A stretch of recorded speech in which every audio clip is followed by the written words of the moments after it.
I'm gonna start. This is going to be an exploration of prosperity consciousness and these 6 pillars of prosperity. The inspiration behind this framework comes from Richard Rudd, the mystical poet who brought us a phenomenal manual of consciousness called the Gene Keys. And Richard Rudd, one of his gifts, he's really good at like naming frameworks. And he dropped this name, 6 pillars of prosperity, and he named them, and that's it. He didn't say anything else. Almost as if inviting all of us to contemplate on these pillars, to attune to them, to see if we can find connection to them in our own lives. So this is going to be an exploration together with you to see how you see these pillars or these trees of prosperity in the garden of life, because one of my fundamental views of reality is that life is inherently prosperous. And there is a difference between prosperity and what we as a society consider wealthy or rich or financially, hugely abundant. There is a big difference if we look at life as a role model of prosperity. And to me, life is very feminine in essence. It has of course, masculine and the feminine. But I would say life, Mother Earth, feels very feminine energy. Life gives birth to us. So if we take life as a teacher of prosperity, life is infinitely creative. Life is flexible. Life constantly invites us on adventure.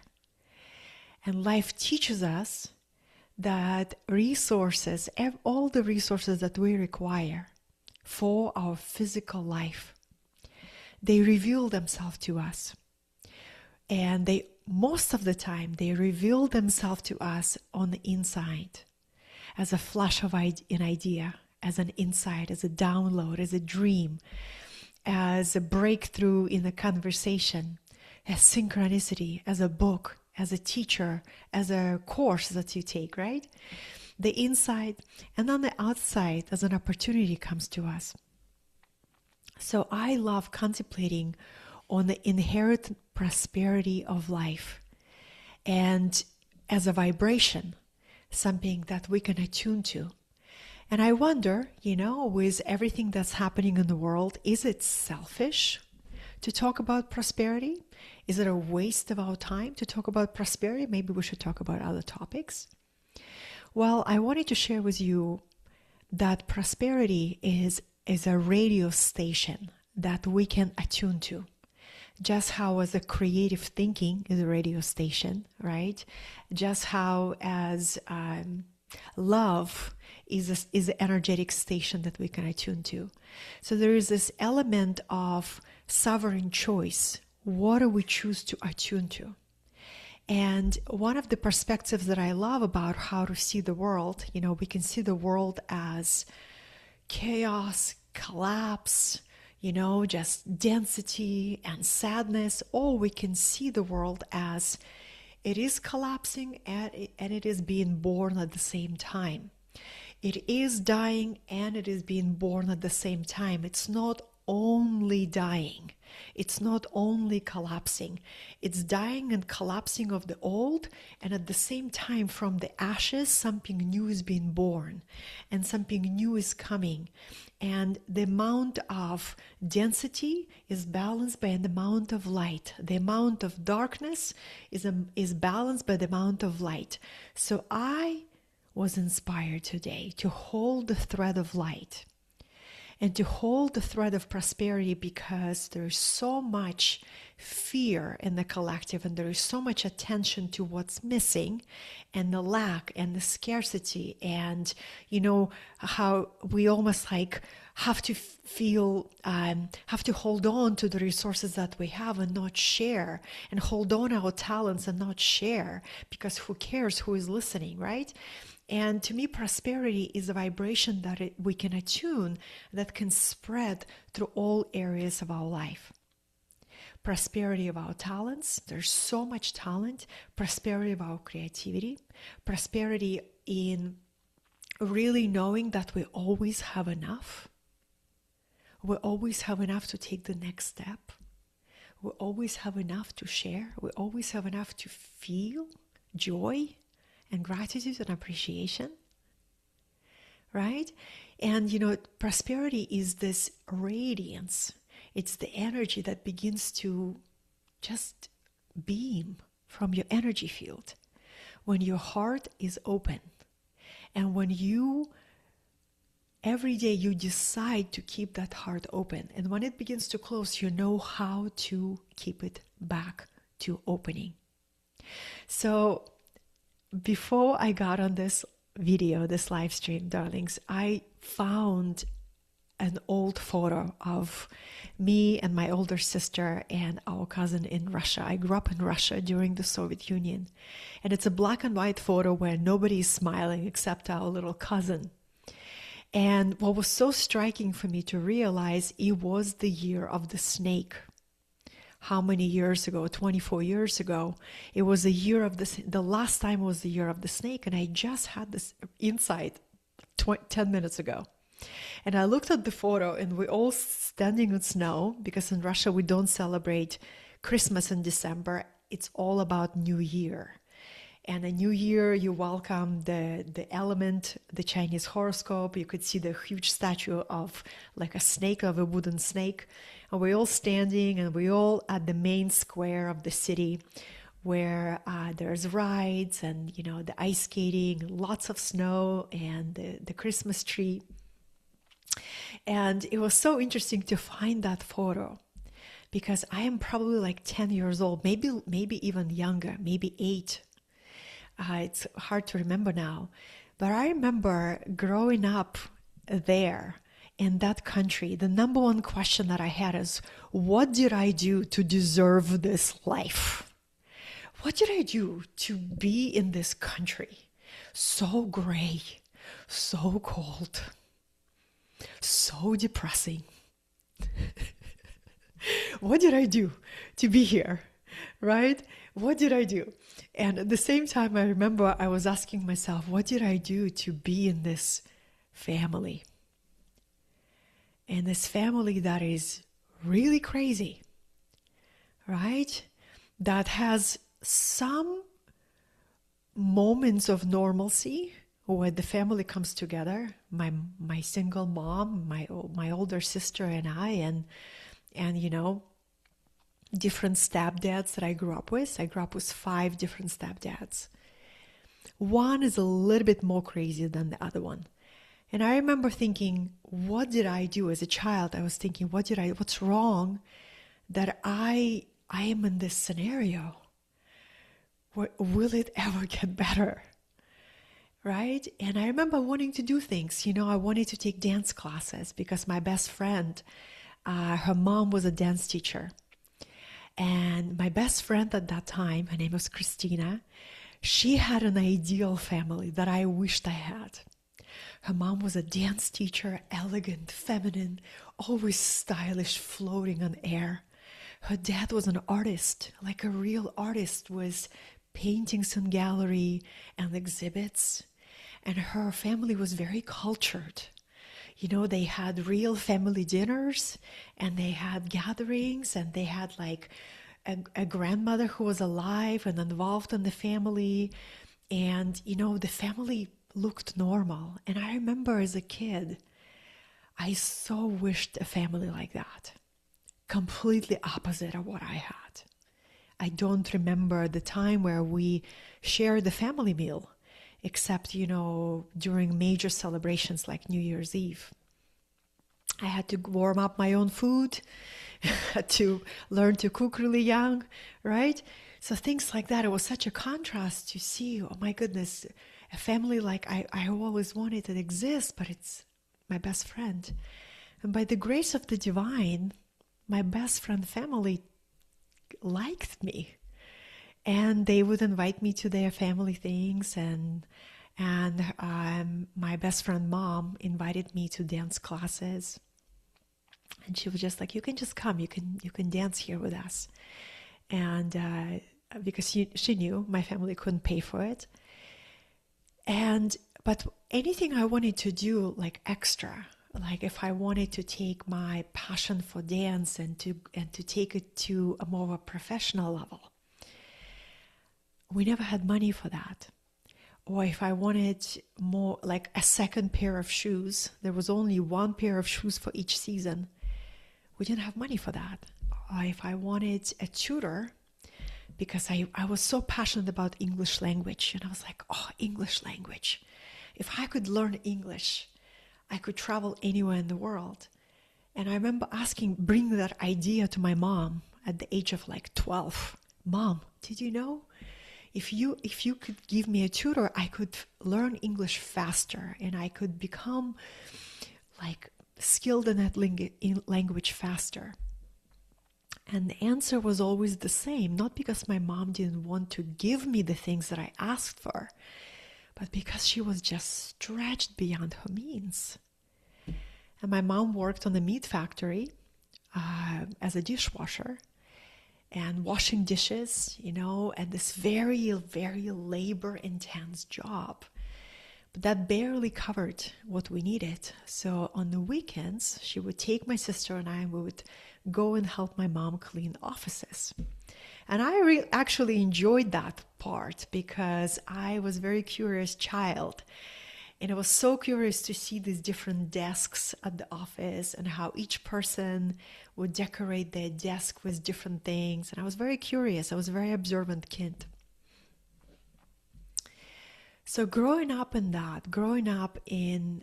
with a constant message that whatever you want, there is no resources for that. So what's the point of asking? Because the answer will always be no.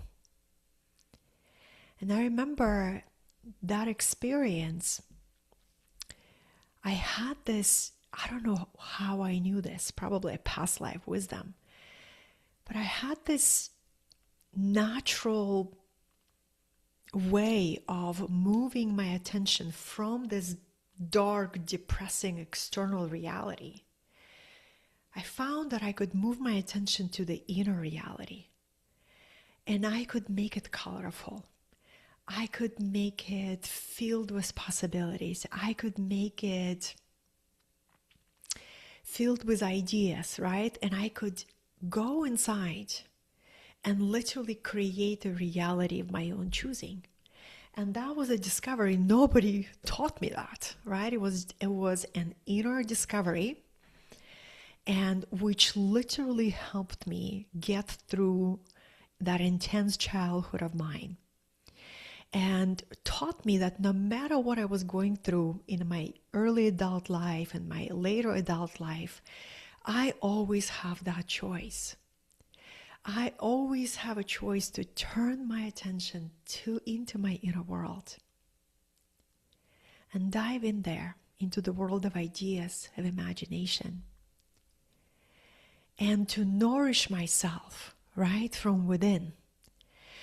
I have yet to have the language that there is this well of inspiration that is inside of every soul.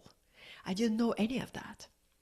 But through experience, I became this, young little diver into my inner world. And I wanted to share that with you because what is happening right now in a time of great transformation, it's very easy to get lost in the gloom and sadness and darkness and grayness and in the scarcity programming and the fear. It's actually if you just let yourself, you will begin to slide right there. And it's not that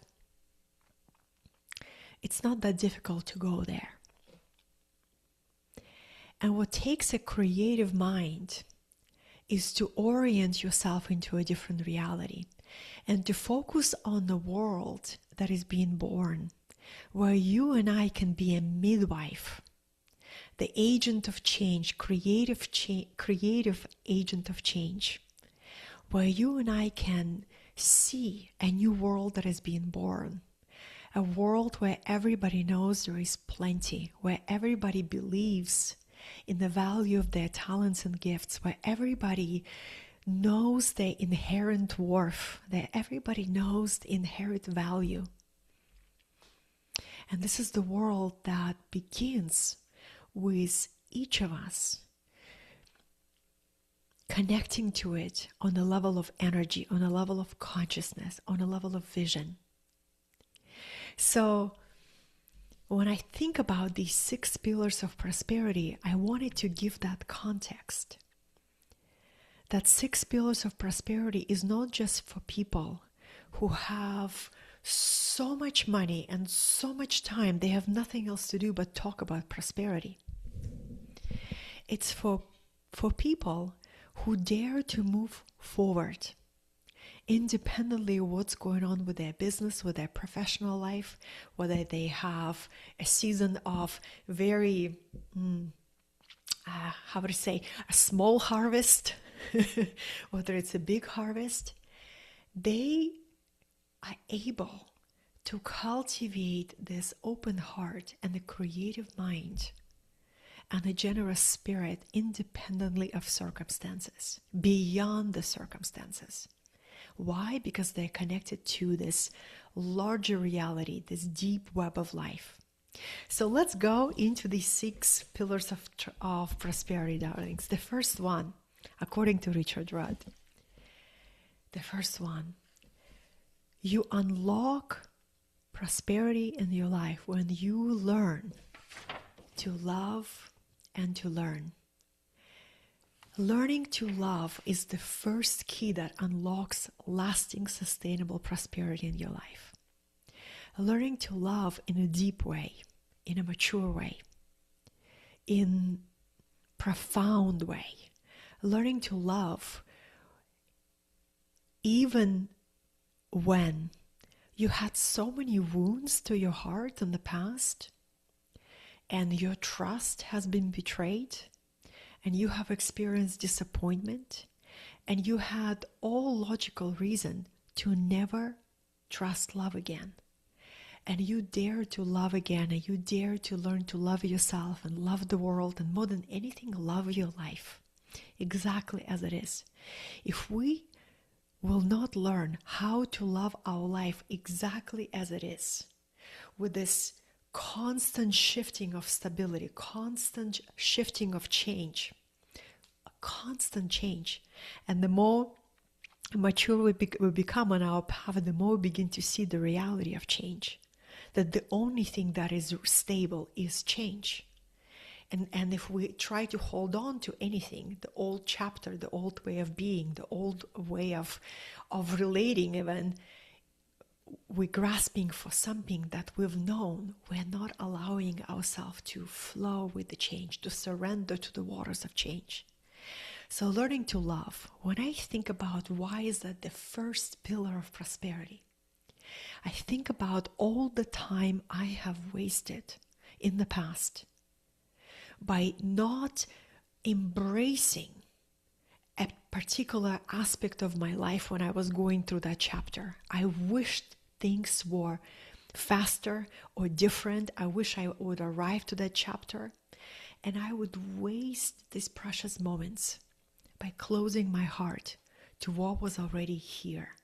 So the question, that I lived for a long time as an achiever, as a very ambitious, driven person, as an entrepreneur, as an immigrant, the question was always, what's next? I got here, This is amazing. Oh my goodness, I created this, I achieved this. What's next? What's the next thing? What's the next mountain? What's the next goal? What's the next level? And it was so interesting that I didn't even have the awareness that it's not about what's next, it's about what's here. Do I love what's here? Is my heart filled with love, which is another word of prosperity for what is here? Do I love my life, how it's here? And one of my earliest spiritual teachers, I often share this story. He was a Zen teacher, Zen monk. And very, very beginning, where I was remembering who I was on a level of spirit, I had this block in my heart. I shut down my ability to feel. I couldn't cry for 2 years. This was after my divorce, which was very, very challenging to go through. And in order to go through that experience, I just shut down all capacity to feel. It's like I cut off from here all the way there. There was a cement. And I tried to be agnostic. I tried to not have any spiritual life because, I wanted to do nothing with religion or any other like a dogma. But I found these classes on Buddhism, and the Buddhism doesn't tell you what to believe or what to think or adapt their belief system. They just say, we share what works for us. We share the science of peace. Experience, and if it works for you, keep it. If it doesn't work for you, it's not for you. So it's a very welcoming path. It's a very spacious path. It just welcomes you as you are. And I specifically liked Zen Buddhism because Zen Buddhism is very simple. It's to the point. It's just dealing with what is. It's opening your heart to what is. And the Zen monk teaching really moved me. And he said, you don't have to like everything about your life. You simply get to learn to love it. You don't have to like everything about your life. You simply get to learn to love it. This was a very profound distinction for me. And that liking and loving were a different vibration. Liking everything about your life is a very mood-based experience, right? Some days you like your life, some days you don't like your life, and that's all right. That's a human experience. Welcome to the ride of being human. Loving your life is having this heart of gratitude that you have a life. That every day that you wake up, you can breathe, it's a gift. Loving your life and knowing that there are so many people who wish to trade spots with you at any point of your life experience. There are so many people who are going through so much more intensity and so much more worse circumstances than you. And if they had a chance, they would trade spots with you. So learning to love your life is cultivating this profound appreciation just for winning the lottery of being alive, right? So it was a huge breakthrough for me. I remember I contemplated, I kept that teaching for 10 years. It never left me. It's so simple. It pierced my heart. And the teacher would say, if you want to open your heart, sit every day and ask your heart to open. That was another Zen teaching that felt really simple. Sit and ask your heart to open. Sit and ask your heart to open. And I remember thinking, this is stupid. Sit and ask my heart to open. I have other things to do. I want an advanced teaching. What are you giving me? The ego voice. And I remember there was a moment where I said, well, let me just give it a try. Let's just sit and ask the heart to open. And I sat and I asked my heart to open, and I heard something.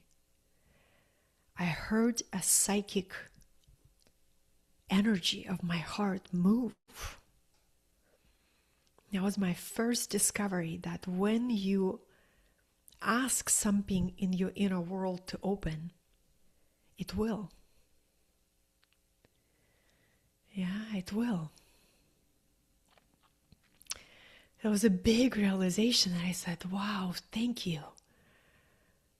So I kept with the practice. I wasn't consistent, but but with the time that I remembered, and there were so many chapters, like for next 10 years, my main search was, what was my purpose? And I had deep sense of unease and anxiety that I would never find it. And a lot of people are very surprised when they learn that about me. That's why I keep sharing it. But for 10 years, huge chapter of my life, I did not know what was my path, what was my creative path, what was my mission in life, what was my work. I knew I was born to do something meaningful, and I knew it was my job to find it. And every day I would wake up and I would say, universe, please show me what it is. I'm ready to hear. And the universe would just not answer, would just be quiet. And the answer that I would get is, you will know when it's time. You will know when it's time. And the process of loving the chapter of waiting for 10 years. It was the same process of waiting for the right romantic match. It was a journey of 10 years. Yes, I dated. Yes, I've been in relationships. Yes, and I also been solo and without any relationships.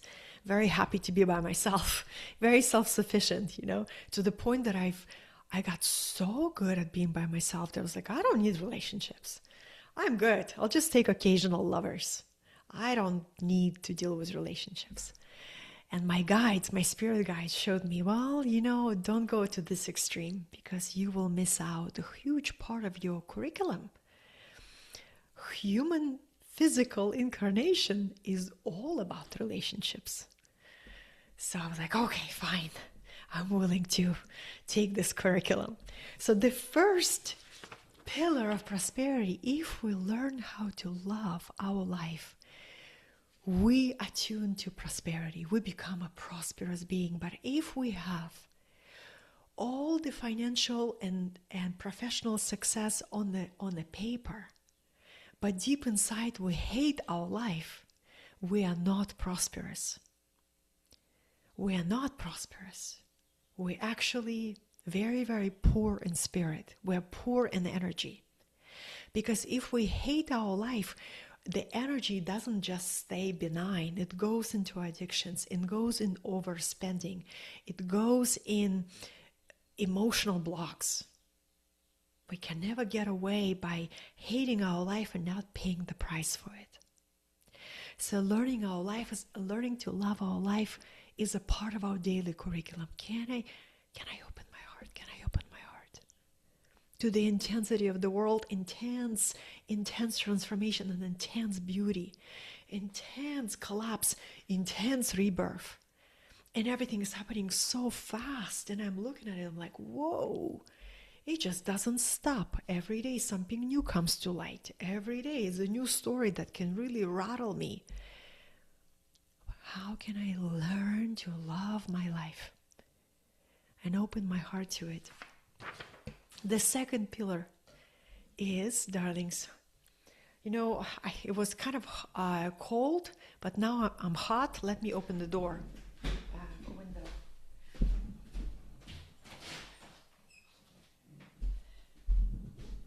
So I begin to sweat. If I begin to sweat, I need some fresh air. So the second pillar of prosperity is to be human. It kind of connects to the first pillar. First pillar of prosperity, to love and learn. The second was to be human. And that's basically embrace the human experience. And for so many of us who identify as light workers, right? People who are on the path of the heart, who are here to serve the light, we are more at home in the stars than we are here.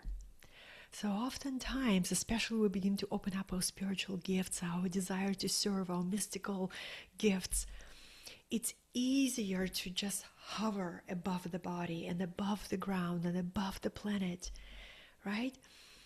And sometimes it's much more challenging to come back to the body and to feel the fullness of human experience and to open our heart and to embrace the journey of embodiment. And that means to embrace the journey of feeling. So I see to be human is to dare to feel.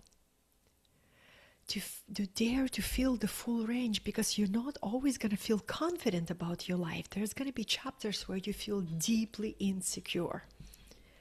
And that's the first wisdom of human experience, right? The pendulum. I am the master of my reality. I got this. I control my destiny, to just one force of destiny knocks you off your feet and you are humbled by the realization how deeply insecure this human journey is. Whether it's a loss of your health, loss of a loved one, loss of your job, loss of your business, loss of your sight, loss of your hearing. And boom, you feel this profound vulnerability of human experience. So holding that tension, right, of as a divine soul, you are eternal, you cannot die, you are connected to all, you have never been separated to the all. But as a human, you are deeply vulnerable.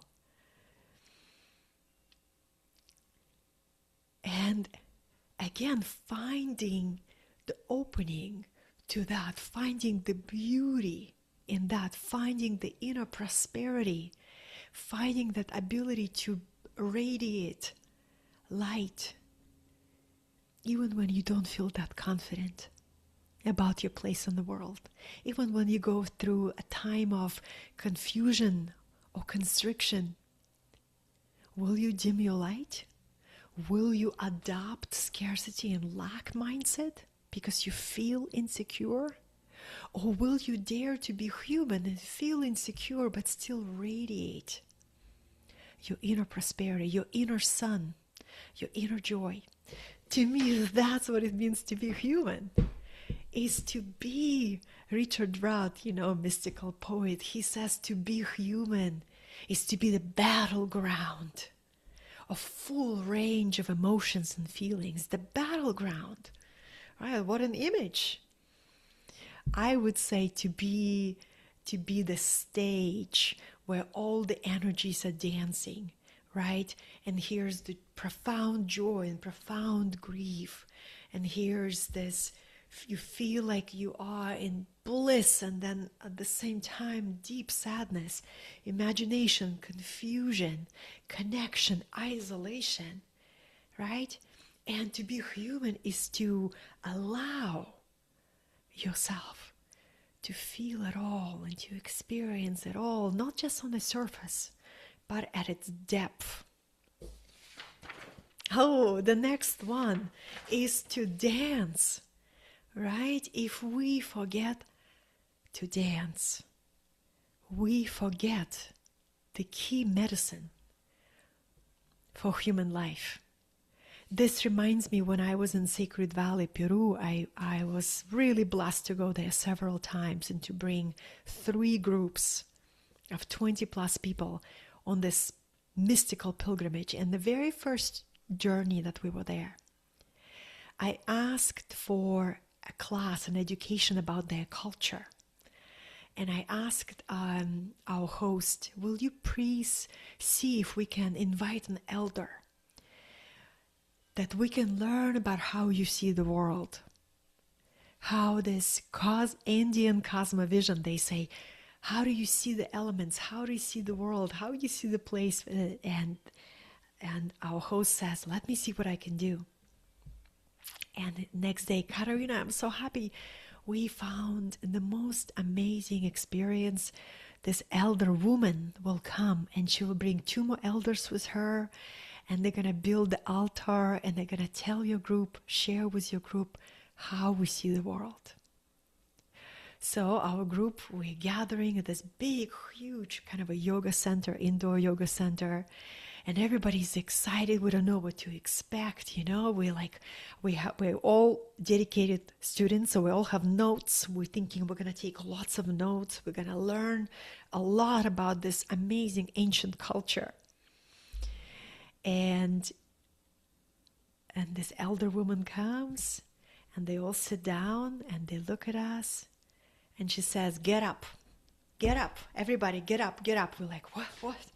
She says, let's walk around the circle, and now let's hop and skip, and now let's dance and twirl and move and dance. And she asked us to dance for 10 minutes. And she would say, come on, bring your energy up, dance. Show me that your heart is in it. And we were all breaking the sweat and actually enjoying it and skipping it, right? And then after 10 minutes, she says, now you can sit down. And she says, in our culture, before you're able to receive wisdom, you need to ignite the spirit of celebration. And this is why we dance. Before we learn anything, we dance. And I was, this is forever a memory that I will treasure in my heart, because that elder taught me so much through this one experience, that in order to receive wisdom, you get to move from your head, your intellect, into your body, into your heart. And the dance is the way we make that journey. And when you dance, can you really feel poor? Can you feel like you don't have enough when you dance? Of course not. When you allow yourself to really enjoy the dance, you feel like the richest person in the world. Because the energy is moving and you feel like you are the abundance, you are the prosperity. You have so much, you can move, you can dance. Isn't that the prosperous experience? So the third pillar of prosperity is to dance. And when we become so busy, because in our Western culture, there's this message that is never enough, that you always have to go for more. And you need to double your business and triple your business, and every month raise the bar. And we're just so busy to dance.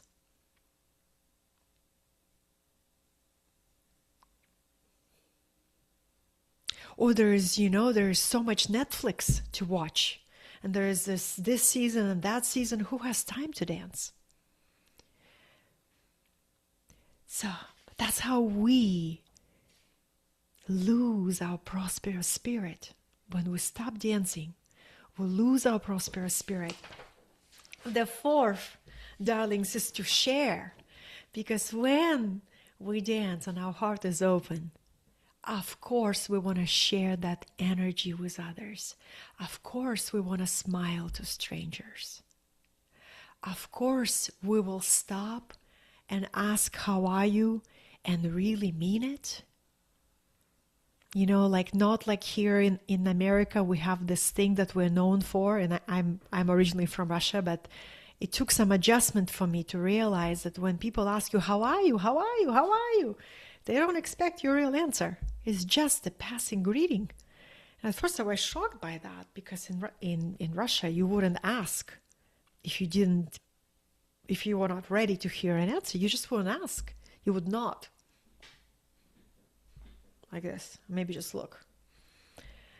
So when I moved here, immigrated here, my first year was really hilarious, because I would be like, well, on one level, I am good. On another level, this has been going on.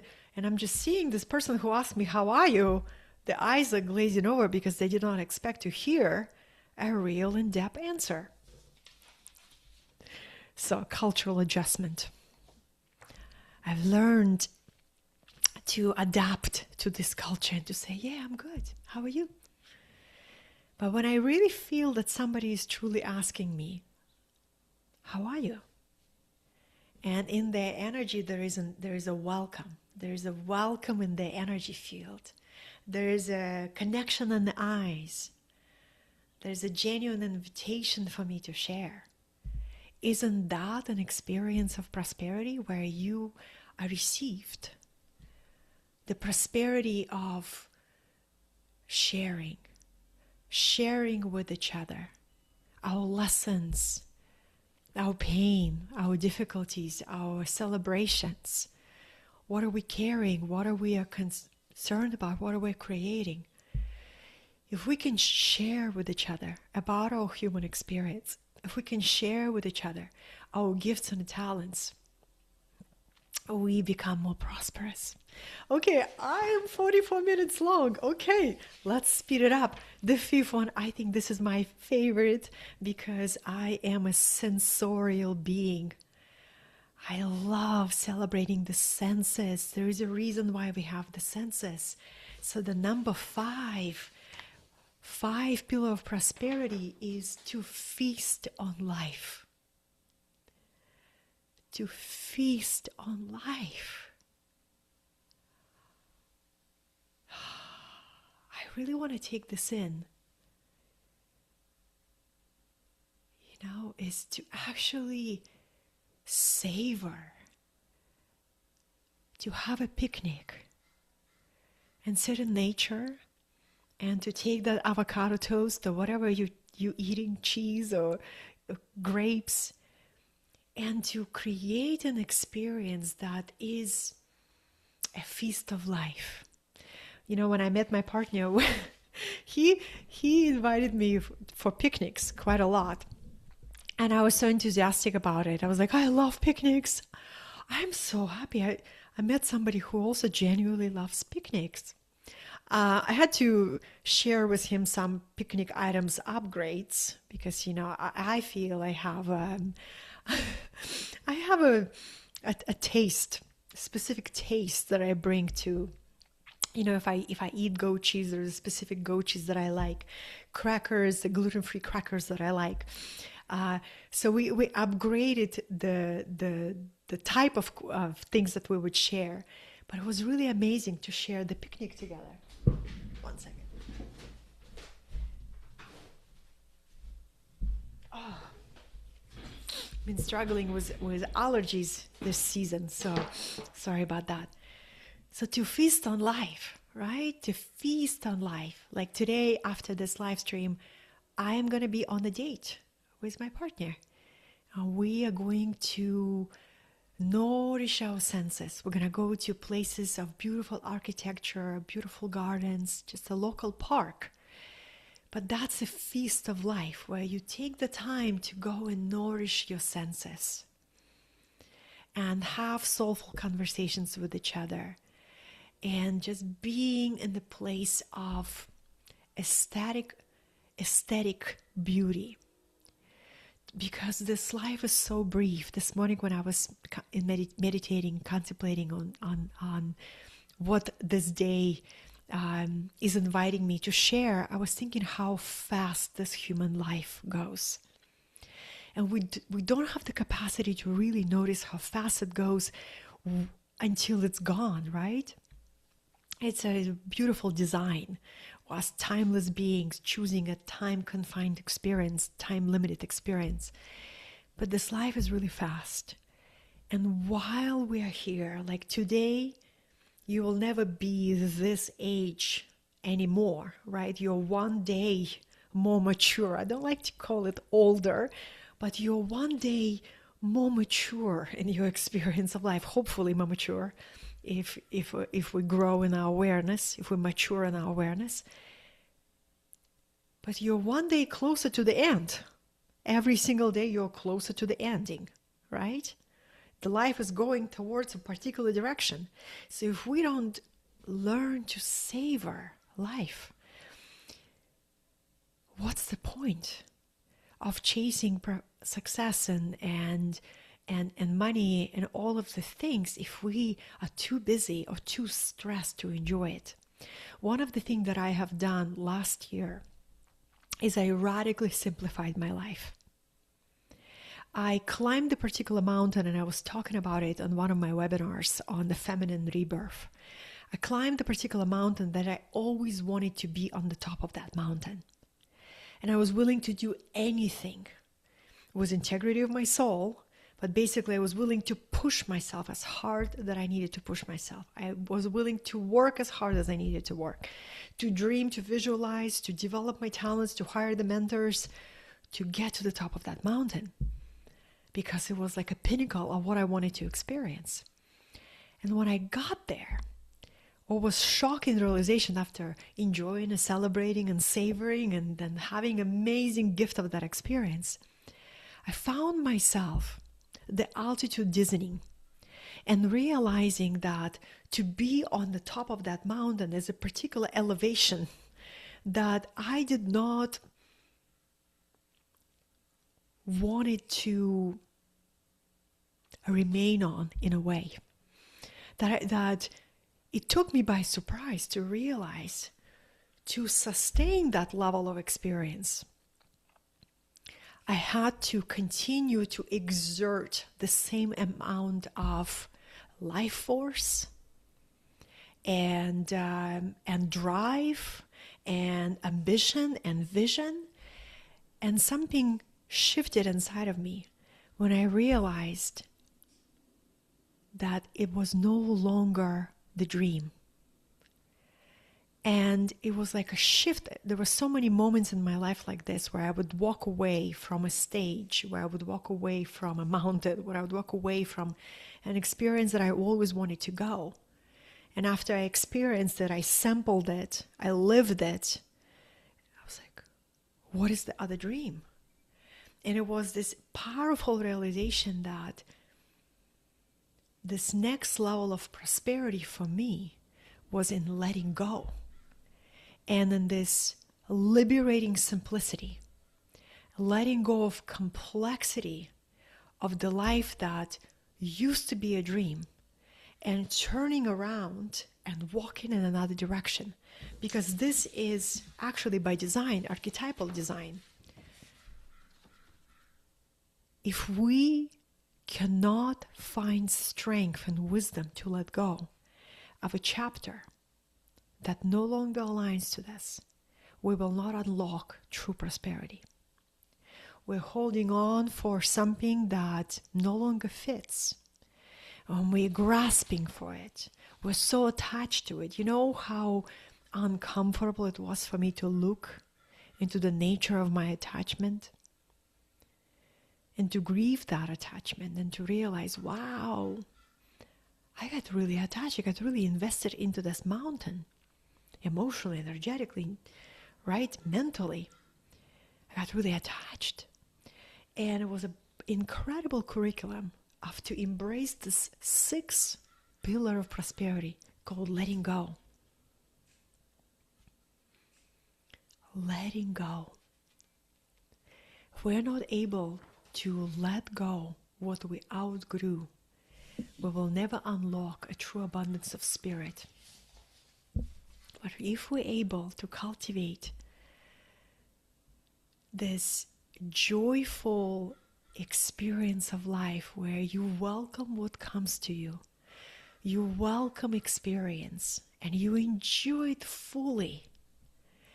And when you start hearing a deeper voice and deeper wisdom of your soul that says, it's time to let it go, you have the wisdom to trust that voice and to make that turn and begin to walk into a new direction. Knowing that you radiate a prosperous spirit independently, whether you're on the mountain, whether you're on the river, whether you're in the jungle, or whether you're in the cave.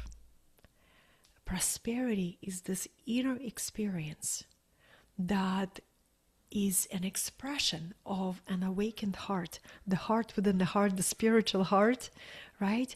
And illuminated mind. And prosperity is also a frequency that we can attune to in any circumstances, in any experience. And when we are tuned to that vibration of prosperity, we bring that vibration to everything we create, whether it is an oracle deck. This is the moment where I plug this in. Yes, I created an oracle deck with my partner. Or a journal that just was born to it. Then the vibration of prosperity comes with everything that you create, everything you share, how you interact, how you show up in the moment of life. And even if there will be times and moments where your personality, your personal self gets frightened or insecure, afraid or constricted, and drops to the level of scarcity and survival, you're not going to stay there because it's deeply uncomfortable. You will know how to switch the station and how to open your heart and how to remember these 6 pillars and how to express them and to embody them and anchor yourself in them. I wanted to share that with you, beloveds. It's been already an hour, but it's been flowing. I'm going to share this video on my YouTube channel because I feel like I'm going to be on YouTube for a while. I still plan to be on Facebook. Don't worry, Facebook. I'm not leaving. But I'm just really, there's a part of me that says, what if I let go of Facebook? I was just curious. A possibility. Just dedicate myself to YouTube and Instagram. We'll see, darlings. I love dancing with change, and I love trusting what comes to me, because this light, this inner light of a prosperous spirit, we all have that birthright to unlock that.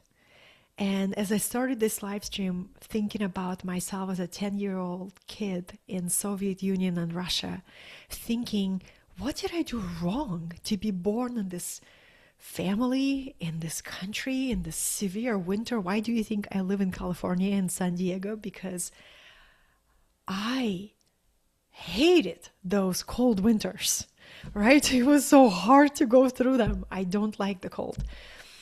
And if I could only go back to that young girl and to just give her a hug and to say, you know, what you're doing right now, you're diving into your inner world and you're discovering all these inner capacities to imagine new future and to dream about a new life for yourself and to see yourself experiencing new lands and new places and really making something out of this life. You are moving in the right direction. Keep going. You are unlocking inner resourcefulness. You're unlocking inner prosperity. You're unlocking prosperous spirit. You're moving in the right direction. And one day, you're going to publish books and you're going to be giving talks on this topic.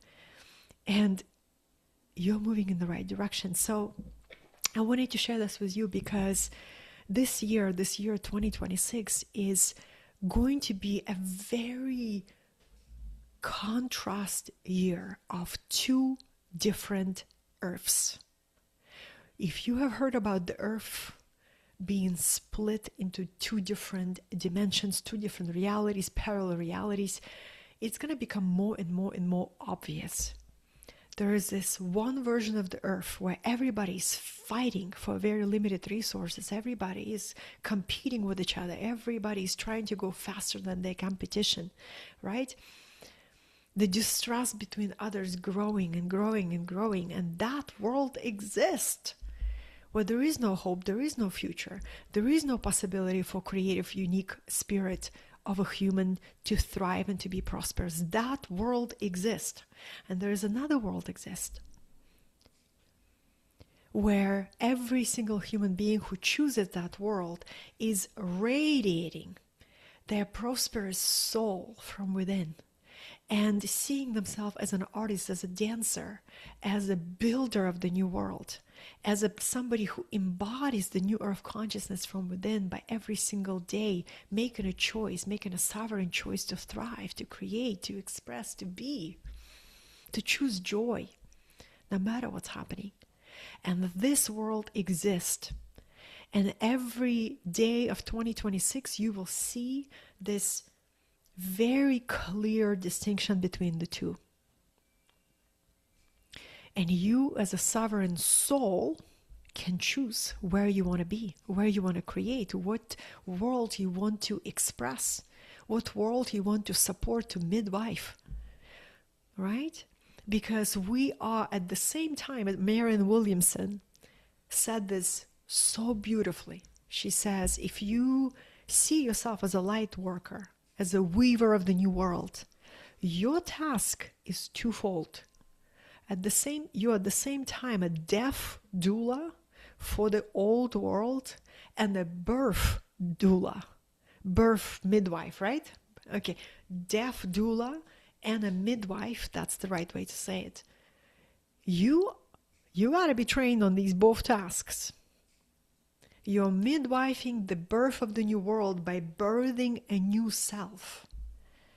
And you are a death doula of the old world, and you're a death doula to your old egoic self that is going to be dying at accelerated rate.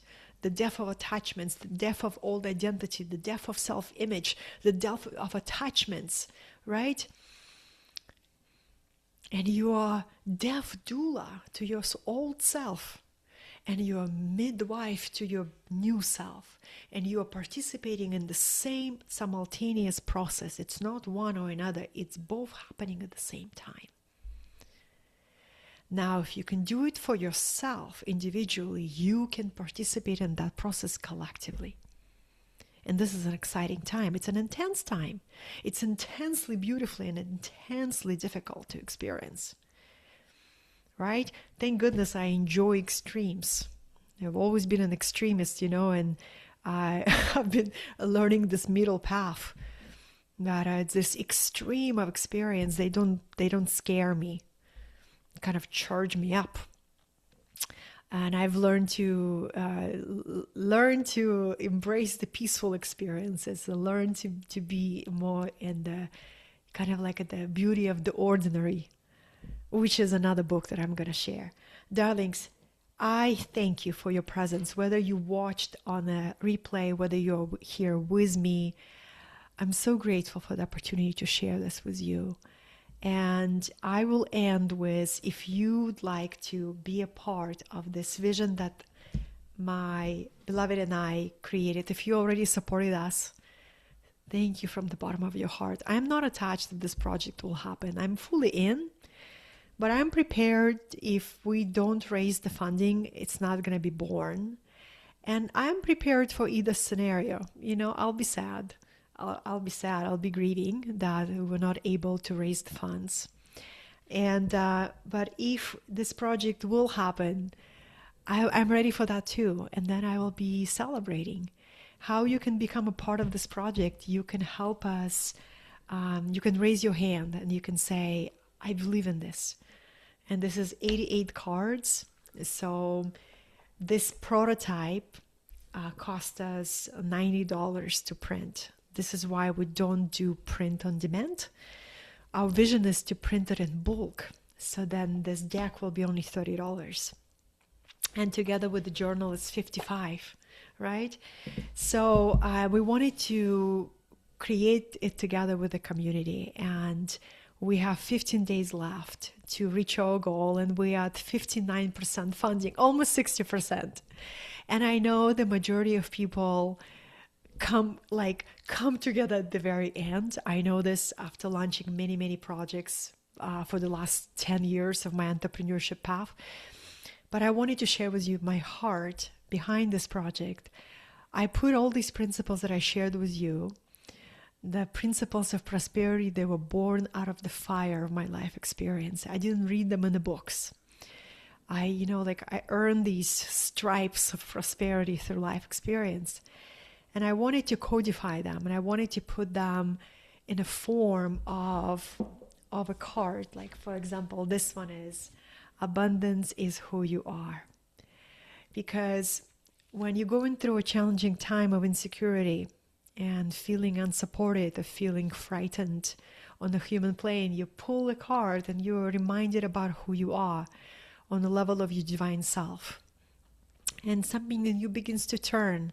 You begin to elevate, you begin to shift, you begin to connect to the field of possibilities. And with journal, it's so beautiful because when you answer a prompt, when you actually sit down and contemplate, you move your attention from the noise of the world into your inner self.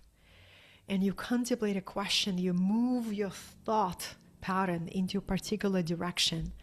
And you begin to examine your belief systems, because if you don't examine your belief systems, none of that matters. You're not going to change at a fundamental level. When you do the work of examining your belief systems and turning them around and deciding, I picked that up from my mom, who was a dishwasher in the meat factory and was constantly afraid that she would not be able to have food for her kids, right? Oh, I picked it up from my dad. I picked it up from my grandmother. I picked it up from my teachers. And you begin to examine all these limiting beliefs, and you turn them around, and you begin to choose new beliefs. And that's what the art of journaling is. So I wanted to share that with you. And if you want to see where the links are, if you just cyber stalk me on social media, Facebook, Instagram, my emails, you will see the links are all over the place. Just click on them. And we really appreciate whatever support you are inspired to join us. And on this note, darlings, I wish you a beautiful new month. It's a month, February, that I'm recording this live stream. 2026. January went by really fast. This year is going to go really fast. This is why it's important for us to savor and to anchor ourselves in these prosperity principles. Thank you from all of my heart. I'm going to stop the recording